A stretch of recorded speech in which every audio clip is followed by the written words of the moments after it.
श्री सदगुरुदेव की जय। बंदी छोर सदगुरु श्री कबीर साहब जी सत्यबोध दाता बंदी छोर सत्य न्याय निर्णय का उपदेश देते थे और जीवों के प्रति उनका सद्भाव था कि ये भाव बंधनों से छूट जाएं तो बहुत अच्छी बात है। धोखे में फंस करके अपना समय बर्बाद कर रहे हैं। यदि इनकी समझ में और न्याय निर्णय की बात आ जाए तो बहुत अच्छी बात है।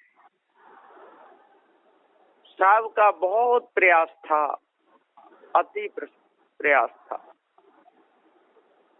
साहब के अंदर ये बात खटकती रहती थी कि ये कब तक बेचारे कारीगरी के गुलाम बने रहेंगे, कारीगर हो करके, और ये भूले हुए हैं सारी कारीगरी मनुष्यों की है और उस कारीगरी के ये लोग गुलाम बन गए।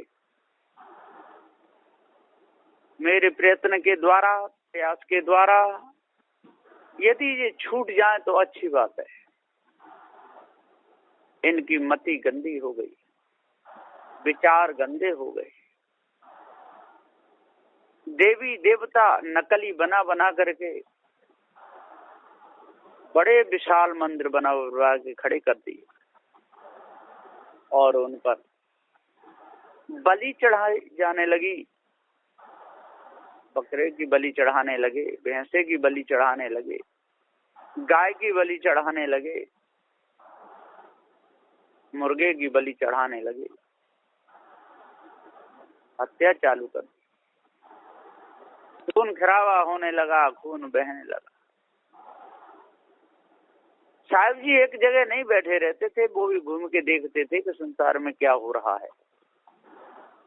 खूब जाते थे, देखते थे, घूमते थे। साहब जी का बहुत प्रयास था। तो जहाँ भी जाते थे वहां पर सदगुरु श्री कबीर साहब जी सत्य न्याय निर्णय का उपदेश देते थे। धोखे में न फंसते थे, न कभी किसी को फंसाते थे। तो सदगुरुदेव का महाप्रयास था कि जड़ाध्यास से जीव छूटे, ये नकली देवी देवताओं के चक्कर से बचे। ये सदगुरु श्री कबीर साहब ने बहुत परिश्रम किया। वो पैदल घूमे, नंगे पैर भी घूमे। साहब ने अपनी चिंता पूर्ण की कि मैं अजर अमर अखंड अविनाशी चेतन जीव हूँ और संसार के लोगों की भी बहुत। सदगुरुदेव ने खूब देखभाल की, जिस प्रकार से माली बगीचा की देखभाल करता है, किसान अपनी फसल की देखभाल करता है, माँ अपने बेटा की देखभाल करती है। इसी प्रकार से सदगुरु श्री कबीर साहब ने इस बगीचे की खूब देखभाल की। साहब जी खूब घूमे, लेकिन भरम भूल कल्पना अनादि काल की पूरी तो नहीं मिट सकी, लेकिन बहुत कुछ छपाई हुई। आज भी लोग धोखे में भूल करके अपने समय को बर्बाद कर रहे हैं। इस घर में कबीरपंथी साधु जाते हैं, उस घर में भी भरम भूल कल्पना बहुत छाई हुई है। कहीं न कहीं नकली देवी देवता रखे ही हैं। वहां पर दूध घी खूब चढ़ाते रहते हैं, अगरबत्तियां जलाते रहते हैं, नाम जाप करते रहते हैं। धोखे में उनका समय पूरा चला जा रहा है। सदगुरु श्री कबीर साहब ने फिर भी किसी से राग द्वेष न करते हुए, छल कपट नहीं करते हुए, निर्भय निडर होकर के पवित्र हृदय से सत्य न्याय निर्णय का उपदेश दिया, भव से छूटने का उपदेश दिया, भव से भव में बूढ़ने का नहीं दिया। सदुदेव का एक एक वचन साफ था, शुद्ध था, निर्मल था, निदाग था। कैसे सदुदेव? ऐसे सदगुरु श्री कबीर साहब शुद्ध साफ हृदय वाले हुए, किसी से राग द्वेष नहीं था सदुदेव के, न ब्राह्मण से, न क्षत्रिय से, न वैश्य से, न शूद्र से, न शेख से, न सैयद से, न पठान से, न मुगल से, एकदम छूटे हुए। तो जब तक सदगुरुदेव जी धोखे में लोगों को देखते थे, जब जब देखते थे, तब तब न्याय निर्णय का ही उपदेश देते थे, सत्य न्याय निर्णय का ही उपदेश देते थे। कभी भी धोखे में फंसने का या फंसाने का सदगुरुदेव ने उपदेश नहीं दिया। चोरी करने का उपदेश सदगुरु श्री कबीर साहब ने नहीं दिया। हिंसा करने का सदगुरुदेव ने कभी उपदेश नहीं दिया। साहब ने तो यही कहा कि भैया तू अजर अमर अखंड है, नित्य स्वयं स्वरूप है, तेरे ऊपर कोई ईश ब्रह्म परमात्मा नहीं है। देवी देवता जो मान रखे हैं ये तेरी भूल है, और जब तक तू इस भूल को अपने अंदर से नहीं निकालेगा तब तक संसार का गुलाम ही बना रहेगा। साहब ने कितना सुंदर उपदेश दिया, सबको समझाया, चाहे वो ब्राह्मण हो, क्षत्रिय, वैश्य, शूद्र, सबको सदगुरुदेव ने अच्छे प्रकार से उपदेश दिया। किसी से दोस्ती भी नहीं थी सदगुरुदेव की, और किसी से बैर भी नहीं था। बैर भाव से, छल कपट से, राग द्वेष से, चोरी से, दगेबाजी से बिल्कुल सदगुरुदेव जी न्यारे थे। अब ऐसे बंदी छोर सदगुरु श्री कबीर साहब के उपदेश को यदि कोई हृदय में न बसावे और छल कपट में ही अपने जीवन को गंवावे तो धिक्कार है ऐसे जीवन को। लोग धोखे में फंस करके अपना समय गंवा रहे हैं। तुरंत मान लेते हैं कि इसमें बहुत बड़ी शक्ति है, इसकी पूजा करने से हमारे सारे काम बन जाएंगे, पूरे घर की हालत सुधर जाएगी, हमारी फैक्ट्री चलने लगेगी, दुकानदारी बहुत अच्छी होगी, ग्राहकों की लाइन लगी रहेगी। ऐसे भ्रम में फंस करके मायावी गुरबा लोगों की बात को मान करके और लोग धोखे में फंस जाते हैं। एक जगह धोखा हुआ और लोग धोखे में तो आ ही जाते हैं। एक के जहाँ शादी थी तो वो टेंट पर गया, बोला भैया मुझे 100 रजाई चाहिए। तो ठीक है, उसने 100 रजाई दे दी। जब उसकी शादी हो गई, पूरा काम हो गया, फिर वो अपनी 100 रजाई लेने गया तो उसने साथ में 100 गद्दे और दिए। ये देख करके वो बोला भैया मैं तो 100 रजाई ले दी मैंने, और ये 100 गद्दे क्यों आप दे रहे हैं? कि आपको पता नहीं भैया, आपकी सारी रजाई गर्भवती थी, मेरे यहाँ आई और सबके ये बच्चे पैदा हो गए, सबके ये बच्चे पैदा हुए हैं, तो आपकी रजाइयों के जो बच्चे हैं 100 रजाई आपकी और गर्भवती थी, अब उनके जो बच्चे हुए हैं तो 100 रजाई और 100 गद्दे हो गए, तो अपने ले जाओ। वो टेंट वाला बहुत खुश हुआ कि ये बढ़िया मिला, 100 रजाई लाया था, इसने 100 गद्दे भी दे दिए। अब वो 100 रजाई और 100 गद्दे लेकर के चला गया। अब 2 साल 3 साल बाद फिर वो पहुंचा कि भैया कि हाँ कि हमको 200 रजाई चाहिए। ले जाओ भैया, तुरंत 200 रजाई दे दी, ले गया। उसकी विवाह शादी सब हो गए, लेकिन वो रजाइयां पहुंचाने नहीं गया। वो आया, भैया हमारी रजाई थी 200 हमको दे दो, कि वो सारी की सारी बीमार पड़ गई हैं, ठीक हो जाएंगी और सोई हम पहुंचा देंगे। तो ठीक है, चला गया। फिर आया, भाई हमारी रजाइयां दे दो, कि आपकी रजाई तो सारी मर गई। एकदम वो नाराज हुआ, कहीं रजाई मरती हैं? कि बेवकूफ, रजाई मरती नहीं है तो रजाई कहीं बच्चे देती हैं? जब बच्चे दे सकती हैं तो मर भी सकती हैं। जब तू 100 रजाई की 100 रजाई भी ले गया और मैंने 100 गद्दे भी दिए, वो भी ले गया बड़ा खुश होकर के। जब रजाई गर्भवती हो सकती है, रजाई बच्चे दे सकती है, रजाई बीमार पड़ सकती है, तो रजाई मर भी सकती है। तो वो सारी की सारी मर गई। वो माथे में हाथ मार करके लौटा। तो सदगुरुदेव जी पुकार के समझाते हुए कहते हैं कि धोखा देने वालों की संसार में कोई कमी नहीं और धोखे में आने वालों की भी कोई कमी नहीं। इसी प्रकार से लोगों के अंदर ये भ्रम लगा हुआ है कि ये इतने नकली देवी देवता हैं, इनकी हम पूजा करते हैं, इसलिए तो हमारे बच्चे होते हैं। यदि हम इनकी पूजा ना करें, देवी देवता पूजा नहीं करें, तंत्र मंत्र जादू टोना में ना फंसे, तो हमारा पूरा घर का पटपरा हो जाएगा, है ना। किसी की ब्याह शादी भी नहीं होंगे, बच्चे भी नहीं होंगे, और होंगे कोई पागल हो जाएगा, किसी की आंख टेढ़ी हो जाए, किसी की नाक टेढ़ी हो जाए, कोई कैसे भी हो जाएंगे।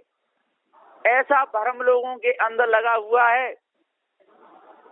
तो साहब कहते हैं कि जब तक आप अपने आप को नहीं जानोगे, भ्रम भूल कल्पना को नहीं त्यागोगे, तब तक सच्ची शांति नहीं मिल सकती। किसी की शादी ना हो और वो देवी देवताओं से बच्चे मांगता रहे, तो बच्चे कभी पैदा नहीं होंगे। और यदि शादी भी हो जाए और पति पत्नी दोनों ना रहें, अलग अलग रहें, और देवी देवताओं से बच्चा पत्नी मांगती रहे, तो कभी बच्चा होने वाले नहीं है। दृष्टांत में कहते हैं कि एक बार एक ने अपने बेटे की शादी की और बहू घर में आ गई, और दोनों बहू बेटा और पूजा करने के लिए गए करौली माता के पास में। उसने तो कहा कि हे माँ मेरी नौकरी लग जाए। हाँ, और एक ने कहा कि हे माँ मेरे बच्चा हो जाए, मैं यही प्रार्थना करती हूँ। जैसे घर में आए तो उसकी तो नौकरी लग गई, तो वो नौकरी पे चला गया, उसकी घरवाली घर में रह गई, और नौकरी पे 3 साल बाद उसे छुट्टी मिली। अब वो छुट्टी पर आता है, सोचता है कि मैंने नौकरी मांगी माता से तो मेरी नौकरी लग गई, और उसने बेटा मांगा था तो उसके बेटा हो गया होगा। अब बेटा 3 साल का, तो उसके लिए जूते खरीदे। दुकानदार भैया 3 साल के बच्चे के पैर में जूते आ जाए ऐसे जूते दे दे, और एक टोपा मोजा पहनने का पूरा सूट और लेकर के आया। घर में आया, उसकी पत्नी दौड़ी, पति देव आ गए, खाट बिछाई, पानी पिलाया, भोजन बनाया, भोजन कराया। फिर उसने बैग खोला कि लो इसमें ये बच्चे के लिए जूते हैं, ये सूट है, ये टोपा है, ये सब। पत्नी हाथ जोड़े खड़ी हुई है, आप क्या कह रहे हैं? आप तो 3 साल में लौटे, घर में ये बच्चा कैसे होगा? कि देख अपन दोनों जने गए थे करौली माँ की पूजा करने के लिए, तो मैंने कहा हे माँ मेरी नौकरी लग जाए, तो मेरी नौकरी लग गई, और तेने कहा कि हे माँ मेरे बच्चा हो जाए, तो तेरा बच्चा होगा, उसके लिए लाया हूँ। कि ऐसा कहीं होता है? बिना पति कोई बच्चे पैदा नहीं होते हैं। तो सदगुरुदेव जी पुकार के समझाते हुए कहते हैं कि जब बिना पति के बाद माता से बच्चे पैदा नहीं हो सकते, तो इनकी मनोकामना पूर्ण कैसे हो सकती है? घर का दुख दर्द कैसे दूर हो सकता है? कभी नहीं हो सकता। फैक्ट्रियां कैसे चल सकती हैं? इनकी पूजा करने से लाभ कैसे मिल सकता है? ये पूरा भ्रम है। जब तक हम इस भ्रम को अपने अंदर से नहीं निकालेंगे, तब तक हमारे हृदय की जो कालमा है यूं की त्यों बनी रहेगी, और हम भूल में ही अपने सारे जीवन को गंवाते रहेंगे।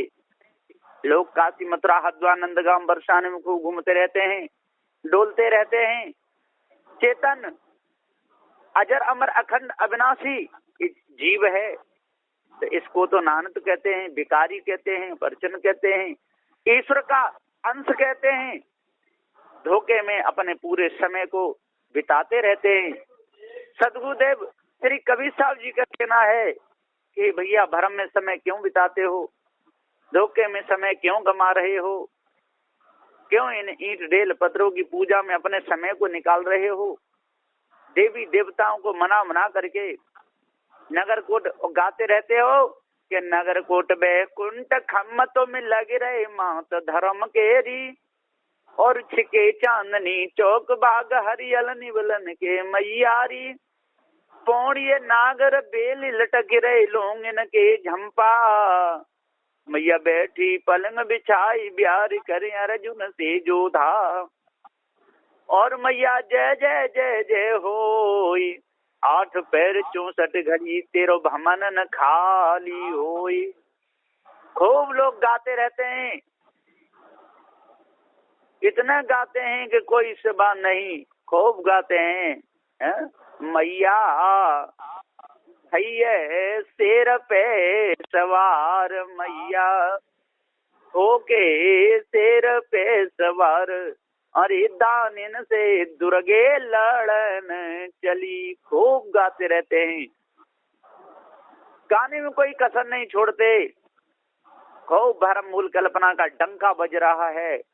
खूब देवी को पूजने जाते हैं, भीड़ की भीड़, एक आगे एक बीच पीछे, और कहते जो आगे बोलो जय माता की, पीछे बोलो जय माता की, भैया बोलो जय माता की, बहना बोलो जय माता की, सम्मिल बोलो जय माता की, जल्दी बोलो जय माता की। खूब कहते रहते हैं, भीड़ की भीड़ जा रही है। सदगुरुदेव जी पुकार के समझाते हुए कहते हैं कि चेतन पूजा के लिए नहीं जाते, माता पिता को घर में दुख दे रहे हैं, उनकी सेवा नहीं करते, संत गुरुजन सत्य न्यायालय का उपदेश देते हैं, उसको नहीं सुनते। इन भरम भूल की बातों को हृदय में बसा बसा के धोखे में अपने समय को पूरा बर्बाद कर रहे हैं। तो साहब जी पुकार के समझाते हुए कहते हैं कि भैया हृदय के और फाटक खोलो, विवेक विचार रूपी नेत्रों को खोलो, जड़ चेतन के भेद को अच्छे प्रकार से जान लो, और नहीं तो आपकी संपत्ति लुट जाएगी, आपका जीवन खाक में मिल जाएगा, आप अपने आप को जान ही नहीं पाओगे। अपने आप को ईश्वर का अंश समझ करके अपने आप को आप भूले ही रहोगे, धोखे में आपका समय पूरा चला जाएगा।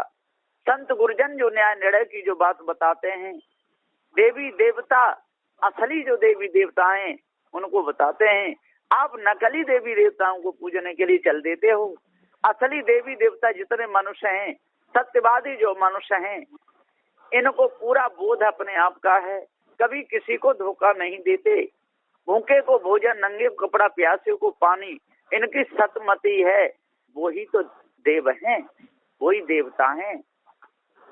और देवियां कौन है? इनकी अच्छी चाल है, अच्छा इनका स्वभाव है, घर में सुख शांति से रहती हैं, किसी प्रकार का विकार इनके अंदर नहीं। कोई यदि अतिथि द्वार पे आ जाए उसको पानी पिलाना, यदि भोजन है तो भोजन करा देना, बढ़िया तरह प्रेम से बोलना, उसको देवी कहते हैं, देवी और देवता। और कोई देवी देवता नहीं है जो हमने नकली देवी देवता मान रखे हैं। इससे तो हमारी मति ही करती है, हमारी मति बिगड़ जाती है, हृदय में कालमा जम जाती है, वासना दिन दूनी रात चौगुनी बढ़ती रहती है। हम यही समझते रहते हैं कि जो भी प्रेरणा हमारे अंदर आ रही है तो ये देवी देवता ही हमको प्रेरणा देते हैं, इनके अनुसार ही हमारा जीवन सही बन रहा है।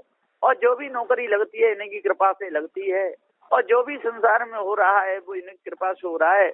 बच्चे पैदा घर में हो रहे हैं इनकी कृपा से, इनकी नौकरियां लग रही हैं इनकी कृपा से, सारे काम इनकी कृपा से हो रहे हैं। जब बच्चे दुख देने लगते हैं, जब बात नहीं मानते, आंख निकालने लगते हैं, तब उनके अंदर ये भी भ्रम हो जाता है कि हो सकता है कि इन देवी देवताओं की पूजा हमने अच्छे ढंग से नहीं कर पाई, हम पर ये देवी देवता नाराज हो गए हैं। फिर माया भी गुरबा लोगों की मौज आती है, तंत्र मंत्र जादू टोना फंसाने वालों की। फिर वो कहते हैं कि अरे भैया अब दुर्गे की पूजा करो, काली की पूजा करो, भैरवों की पूजा करो, है ना, और इसकी जो राजस्थान में करौली माँ है उसकी पूजा करो, खूब जाके करो, कामाख्या की पूजा करके आओ, तब आपको सुख शांति मिलेगी। फिर बेचारे भटकते ढूंढते रहते हैं, फिर तब भी सुख शांति नहीं मिलती, फिर कहते हैं हमको सुख शांति अभी तक नहीं मिली, फिर कहते हैं माता ज्यादा आप पे बिगड़ गई है। अब कितने दिन से माता को आप भूले हुए हो, उसकी बलि आपने चढ़ाई नहीं, उसकी मनौती की नहीं, आपको कैसे सुख शांति मिलेगी।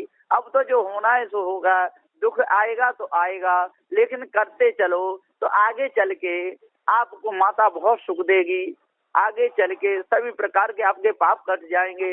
यदि जीते जी आपको सुख नहीं मिला तो मरने पर तो मिलेगा ही। और परमात्मा की भक्ति करते रहो, उसके नाम की माला जपते रहो, खूब अच्छे प्रकार से पूरे तन मन वचन को लगा दो। जीते जी यदि परमात्मा की प्राप्ति नहीं हुई तो मरने के बाद तो हो ही जाएगी। ऐसा लोग कह करके और भरमाते भुलाते रहते हैं। तो सदगुरु श्री कबीर साहब जी पुकार के समझाते हुए कहते हैं कि हे भाई ज्ञानी विद्वानों, 4 वेद 6 7 18 पुराणों के ज्ञाता हो, जपी तपी सन्यासी हो, अपनी आपके अंदर जो भी भ्रम है और अपनी मति आपने विषय वासना भरमूल कल्पना में लगा रखी है, आज पार की सदगुरुदेव की बात मान करके और हृदय को निर्मल करो, अष्ट महासतगुणों को हृदय में बसाओ, तब पूर्ण शांति मिलेगी। बस इन्हीं वचनों के साथ में अपनी वाणी को विराम देता हूँ। बोलिए श्री सदगुरुदेव की जय। साहेब